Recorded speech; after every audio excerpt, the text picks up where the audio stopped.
Okay. Hi, Nathnael. Hi, Nice Jonas, to how are you? nice to connect with Nice you to meet today. you. Um, hmm so do you go by Nate? Because I saw that Yeah. that's what you have in uh, your. So a lot of people, the European company that I used to work on, they had a little hard time trying to pronounce my name, Nathaniel, which is like a very common name in all over the world. But so I tried to make it easy for everyone, and that's why I wrote my name Nate. So everybody in the Okay, office calls me Nate. everybody calls you Nate. So I can definitely relate. I don't think anybody can say my Mhm. name right here as well. Like people would, and I also kind of gave up because my name is, if it's in the local language, it's Jonas. And then Yeah. people really struggle. So I end up saying Jonas. So everybody calls me Jonas. So I can definitely relate to the challenges for sure. I know. So Nate, one, I really like your apartment. It's a nice Thank you. apartment. Thank you. Thank you. Do you have roommates? Do you live by yourself? What's going on? No, I live by myself. I'm 26, so not married yet. Thinking about it. So Okay. at the same time, I used to have another roommate before a year and a half ago. Uh, the My roommate used to be Tom. He was from Serbia. Used to work at the United Nations. Ooh, Yeah, so Serbia. we had a big apartment, not apartment, a big house that he posted on Facebook. So we met on Facebook. Then we became roommates for like a year. So yeah, apparently the landlords they decided to raise the price for the rent. So I was like, he was like, okay, now I think I'm gonna get my own apartment. We should too. So yeah. I was like, okay, me too. So I moved to my apartment a year and a half, and it's been it's been it's been lonely sometimes, but uh I go to the office here and there.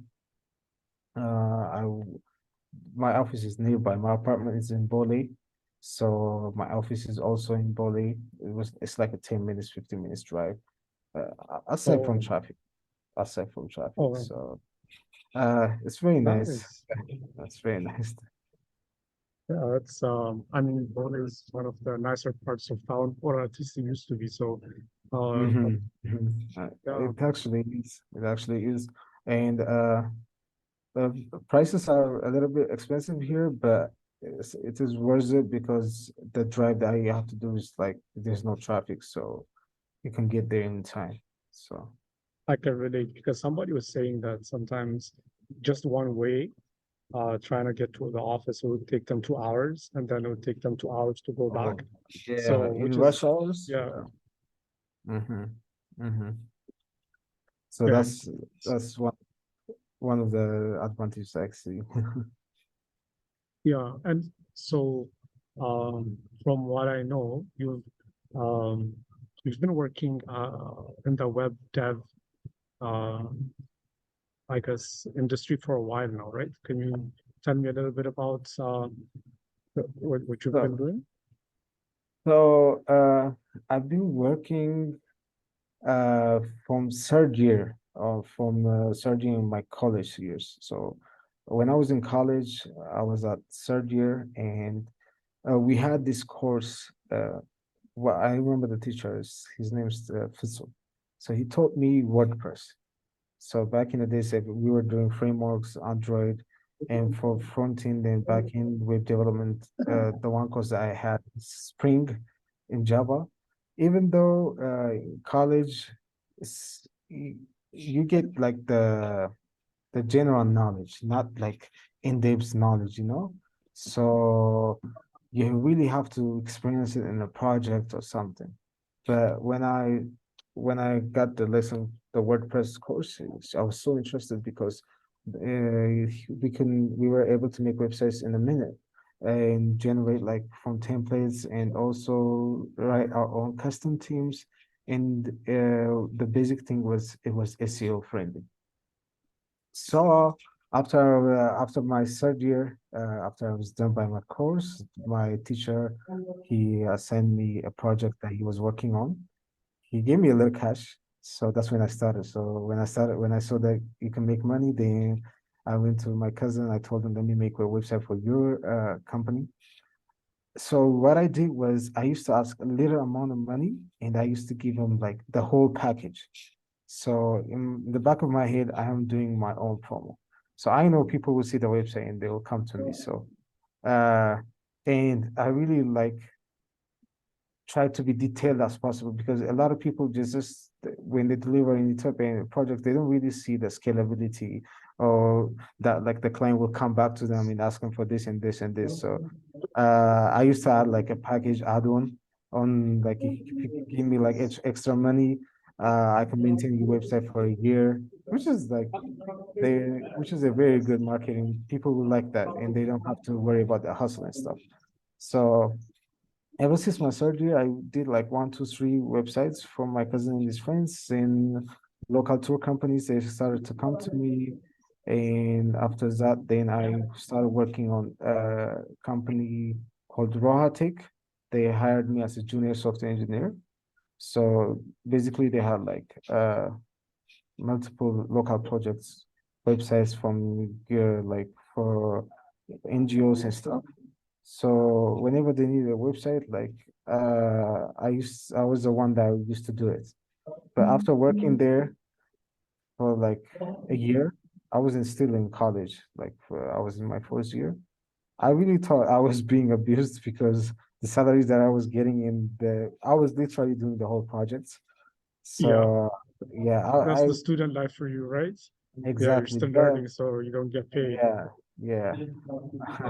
But So you're doing your college in computer engineering, software engineering, software engineering. software engineering. Okay, okay. So So, I uh, was in Addis Ababa University, AAIT. It was Addis Ababa Institute of Technology, or commonly known as Amaskilo. Uh, it's like the higher standard university in Ethiopia. Uh, yep, uh, I know it's, I went there. So, yeah, um, yeah. so you did your software engineering. Um, you've, have you done any e-commerce, work before? Like Shopify, Magento, any of Right, like those? in my college years or right now as a Or any time after? Like, do oh, you of have course, any of course. experience with that? Yeah. E-commerce, my first e-commerce experience was not even in WordPress, it was in Shopify. So one of my cousin friends from Canada, they wanted to sell he wants to sell his beard oil, hair oil, and he has some ideas. So I was like, okay. I I've seen like Magneto and other e-commerce sites, but Shopify was like the common, and it was like very friendly for the customer part. Like me, I'm a developer, but after at the end of the day, after I'm done with the project, I have to give it to the customer. So the customers are not like tech savvy sometimes, or they just you don't want to deal with technical stuff. They just want it to be direct. And I like Shopify. It gives you that social media vibe, like going it's like posting the products and going to the products. It's not complicated, and also the resource was available in YouTube. They have tutorials, and that was the reason that I got the Shopify set up for them. And after that, then I did some customization on the teams to more because they wanted like they were using like a default theme, which looks like every website's in Shopify. So I customized some of the themes, look and feel, and also the integrated some third-party add-ons for them. And after that, then it was a good experience for me. But the more sophisticated project, e-commerce project I have done was in the company that I'm still working on. It's called Gabia. So the e-commerce is not just e-commerce, it's LMS too. So it's in WordPress. So for e-commerce, I use WooCommerce, a very popular plugin, and I integrated LMS, Lift and LMS, which is also a popular plugin, and customized both of them, and created a social community website where people can come up, sign up. It's like a Facebook kind of feel. They can have their own profile, they can chat, they can have like a separate group where they can have forums, support, and they can discuss. And on top of that, the e-commerce is like they can buy the courses that we provide as a company. So they can come to the website, they can sign up, they can see like feeds. There's a feed where people can post like whatever they're going through or whatever the course they're taking. And it was a project based for our company's talent. That's what we call them, because there's Gabia is a Pan-African talent company which they uh, they train talents and they hire them for companies. So that was one of the biggest projects I have done. In the project, mainly I was the lead developer. I really didn't have a lot of help besides the DevOps. There was one product owner, project manager. So uh, I worked on that project for like a year, and it was very successful. But at the end, the company they changed their structure, like they paused on the training part because the corona phase was ending and people were kind of sponsors were willing to give the training in person. They wanted like the students to come. So we put it on hold. Still, I've stashed it. Even I still have the domain uh, for it to be demoed just in case. So that was one of the interesting e-commerce. It's like e-commerce plus LMS at the same time in the social Okay. form. So So you that was actually a have a lot of experience in the web dev space. yeah, Do you code? Like, have you done any of work in course. terms of coding? Yeah, of course. In the company, uh, I was front-end developer. So usually, my main role was when I came into the company was senior WordPress developer. And after that, then we didn't have like a lot of WordPress to maintain. So I wanted to like increase my tech stack. So, and we have all the other projects were done in Angular. So I started learning Angular myself and started taking tickets in Jira. So started taking tickets and started working on. I had a great mentor. My tech lead was Mansour Falls. He worked in Gabia. Now he's the president of engineering at Gabia. He taught me a lot. It was before 2 years. Then I started doing Angular, the programming. So then I started I really understood like JavaScript very well. It's Angular is a TypeScript, but it has like the same uh, feel as JavaScript. So uh, for me, for example, painting the Figma on the front end was very easy for me after dealing with HTML and the Prime Flakes, Bootstrap, and all the other things. And then I learned how to deal with different components in Angular, where there's modules and other stuff like that controls the logics where we have to program it. And there's sessions when it's a very big project, and there's a different type of components in Angular. So it Mhm. really taught me like working on the project hands-on taught me well in Angular. And also one of the advantages I took is after I started coding in the company, then uh, in my WordPress sites or in my WordPress projects, I started minimizing my plugins and started writing custom plugins myself. I started writing custom scripts myself. So whenever something is needed, I don't try to find any type of plugin to support that. I just go to this. Sometimes I just go to the source code. I modify it.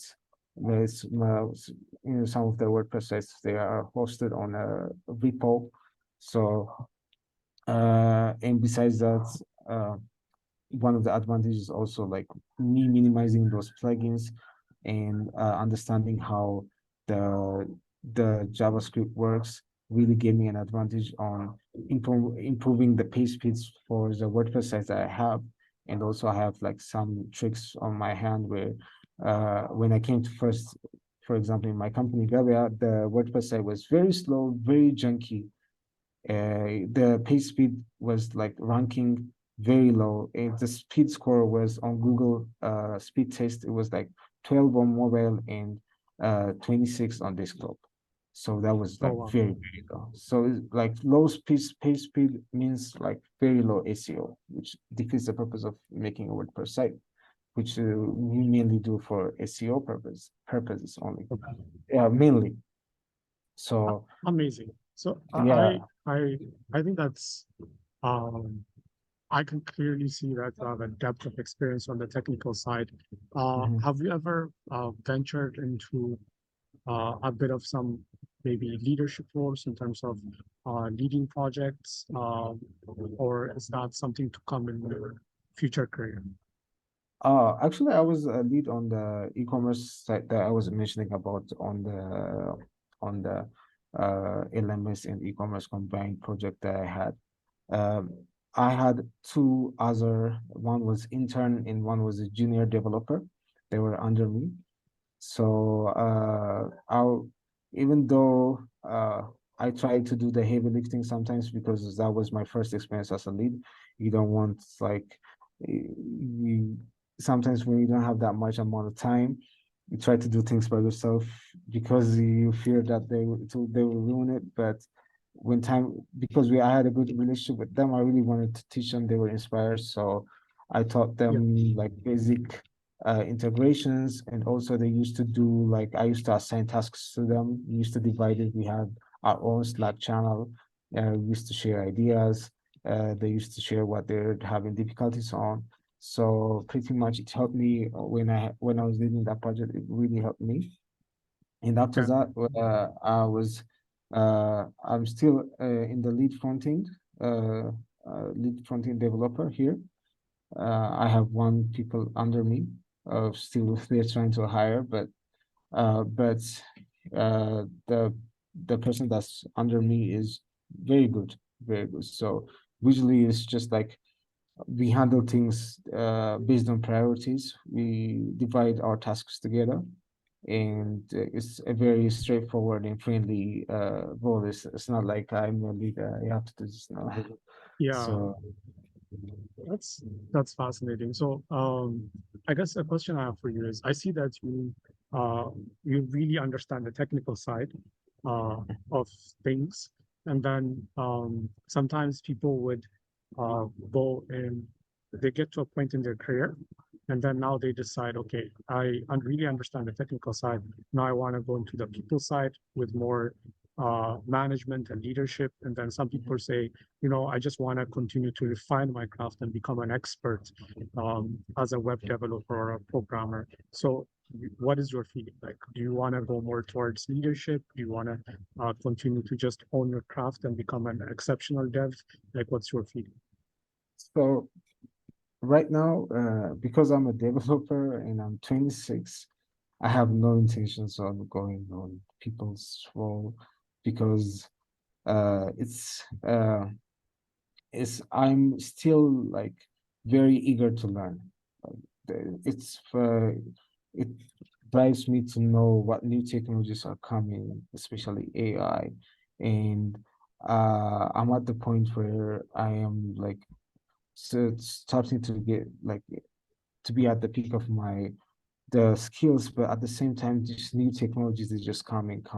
So I really want to go to that tech stack endeavor besides going to leadership because to be honest, in my age, uh, I really didn't think about like because when you go to management and stuff, you really have to be firm-handed, also be bold sometimes, but I still have to work on that when you go to management.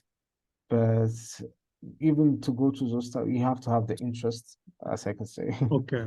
So So I guess a better question is, do you like leading people? Do you like managing people or managing projects? Or do you like uh, prefer doing it yourself or coding yourself and just delivering?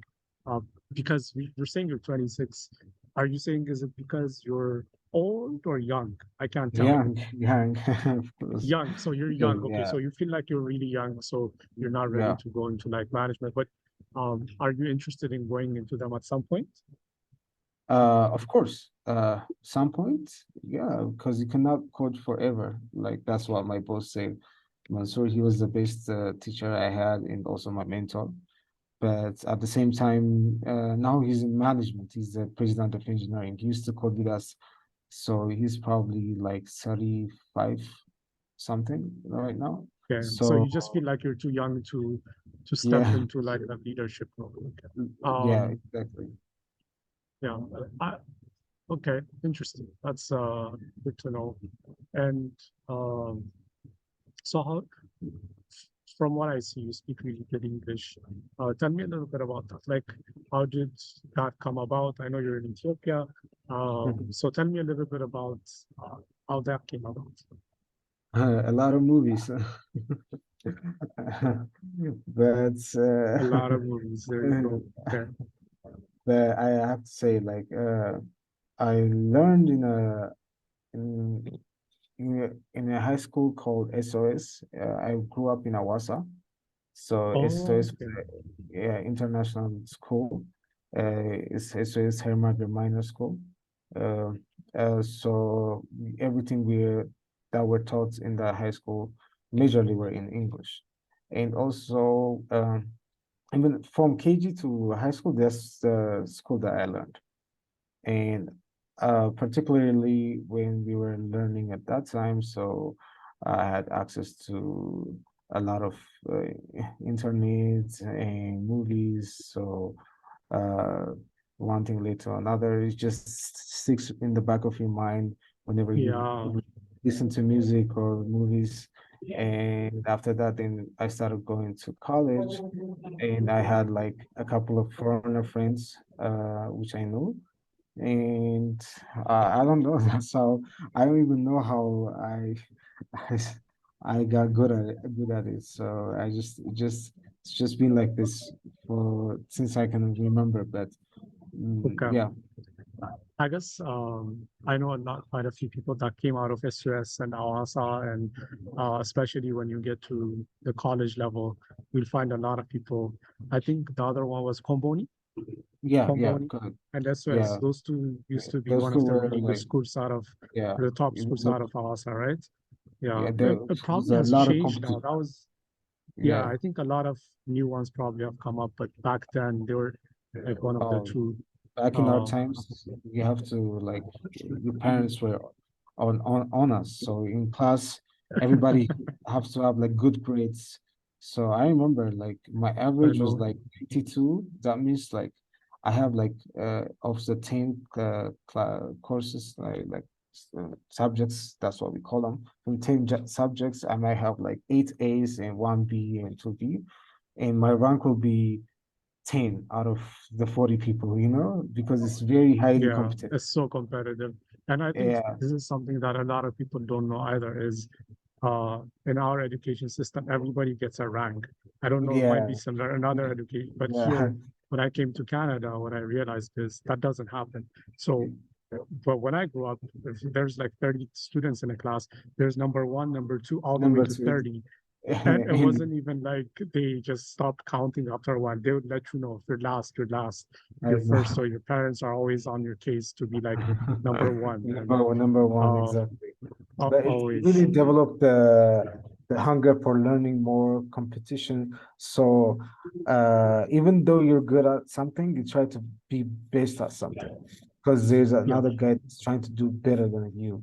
So that competition really creates a hunger.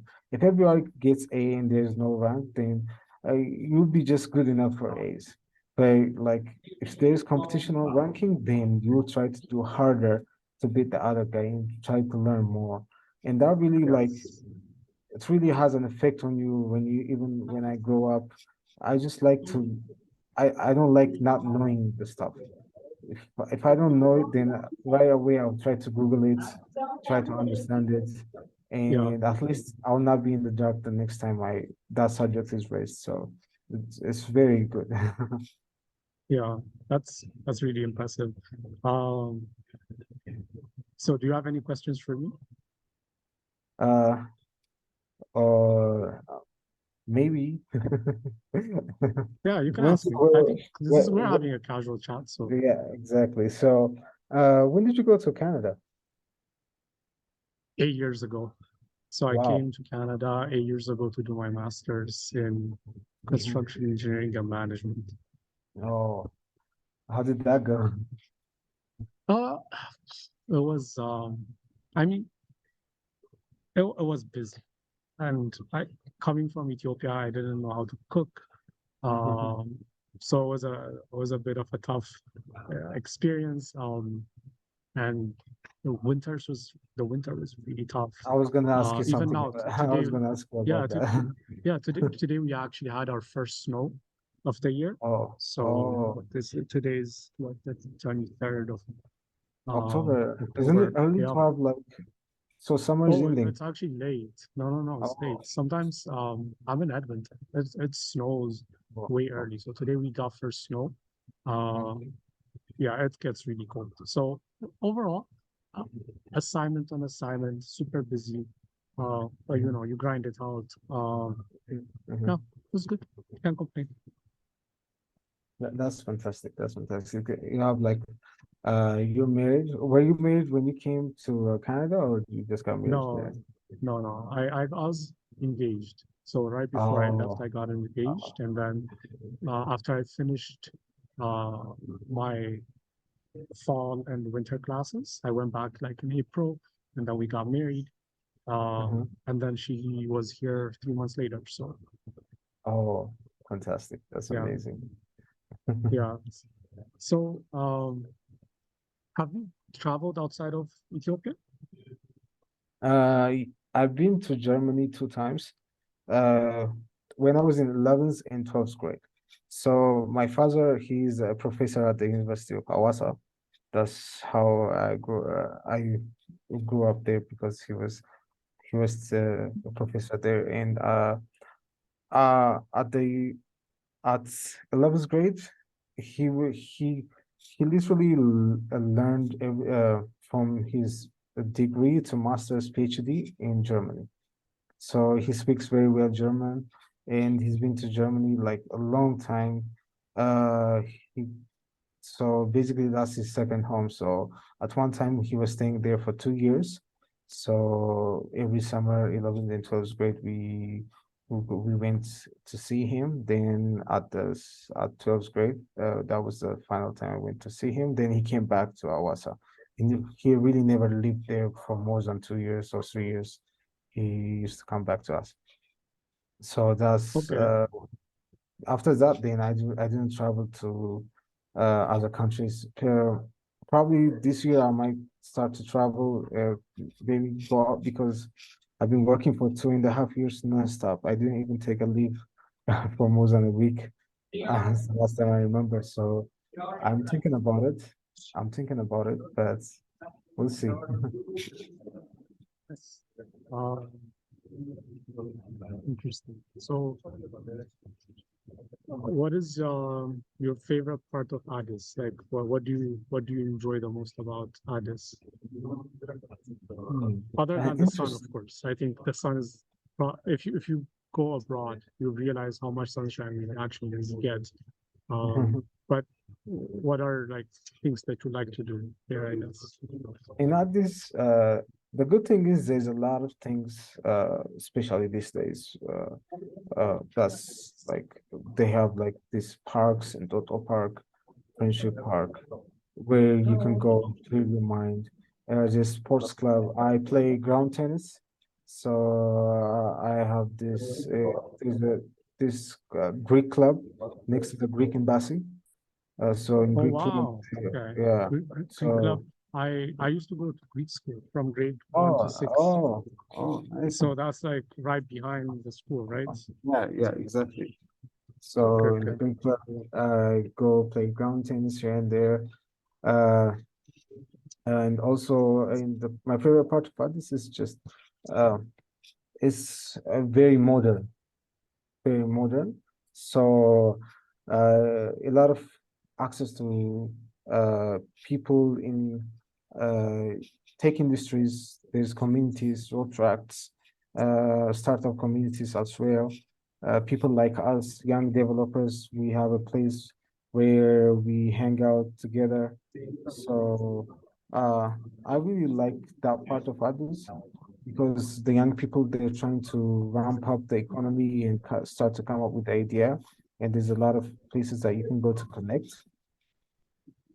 Besides that, there's not really much to do in case of vacation if you want to do vacation in Addis. Besides, there's fancy hotels, but swimming and dining. Besides that, if you want to see lake, then you have to drive a little to Debrecen, which is like 20 kilometers away from Addis, 2040 probably. So uh yeah, basically that's how much I know about Addis, It's Yeah, very limited. yeah. I mean, you have a lot of time to explore. So, okay, I think that's a good chat for today. And so thank you Mhm. for making the time, Nate. Thank you for having me, Yoni. I look forward to seeing you again, and it was a Okay, of pleasure. course. It Yeah, was a thanks. pleasure.